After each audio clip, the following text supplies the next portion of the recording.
Okay, so let's get right into it. It's kind of wild to think about, but a decision made thousands of miles away by the US Federal Reserve, well, it can actually have a really direct impact on your money right here in Singapore. We're going to break down exactly how that works. So here's the headline. The US Fed just cut its benchmark interest rate by 0.25%. I know, it doesn't sound like much, does it? But trust me, that tiny little number is about to kick off a huge chain reaction. And that's the big question, right? How on earth does a tiny change like that ripple all the way into your wallet? Let's unpack it. First thing you need to understand is that this news creates two completely different stories. It really depends on whether you're mostly a borrower or a saver. It's a classic seesaw effect. Yeah, the impact couldn't be more different. If you have a loan with a floating rate, like a lot of mortgages where the payment can change, this is great news. Your monthly bill could actually go down. That's a clear win. But on the flip side, if you're a saver, the interest you're earning on your fixed deposits and savings accounts, that's probably going to shrink. But beyond that immediate good news/bad news scenario, there's a more subtle long-term threat that affects pretty much everyone, no matter if you're borrowing or saving. And that's the slow, quiet decline in the value of your cash.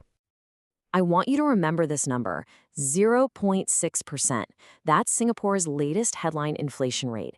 Think of it as the speed limit for how fast the cost of living is going up. It's the hurdle your savings need to clear just to keep up. So what this really means is if your savings account is paying you anything less than 0.6% in interest, you're actually losing purchasing power. Your money is quietly becoming worth less and less every day. And this really puts our new reality into sharp focus. The old wisdom of just stashing your money in a bank account, well, that's not a guaranteed way to build wealth anymore. In fact, it might just be the opposite. So if saving isn't enough, then what's the answer? This is where we need a big shift in our mindset. We have to start talking about investing not just as a way to get rich, but as a form of financial defense. The goal then really has to change. It's not just about saving anymore. It's about making your money work harder than inflation is working against it. In an environment like this, smart investing isn't just for growth. It's your primary shield. Okay, so if you're thinking, all right, I need to invest, where do you even start? Well, a world with lower interest rates tends to be pretty good for certain types of assets. Let's look at a couple of possibilities. First up, let's talk about REITs. You see these all over the Singapore stock market. These are basically companies that own properties that generate income. Now, when interest rates fall, their cost to borrow money also go down. That can boost their profits, which often translates into higher dividend payouts for you, the investor.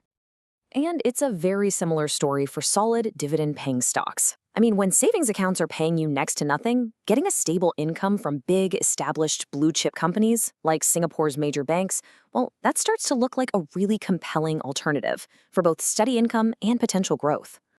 So let's just connect all the dots one last time. It starts with the US rate cut. That's the catalyst. That shines a big, bright light on the real problem. Inflation is eating away at your savings. And that, in turn, points directly to what might be the most effective solution, strategic investing.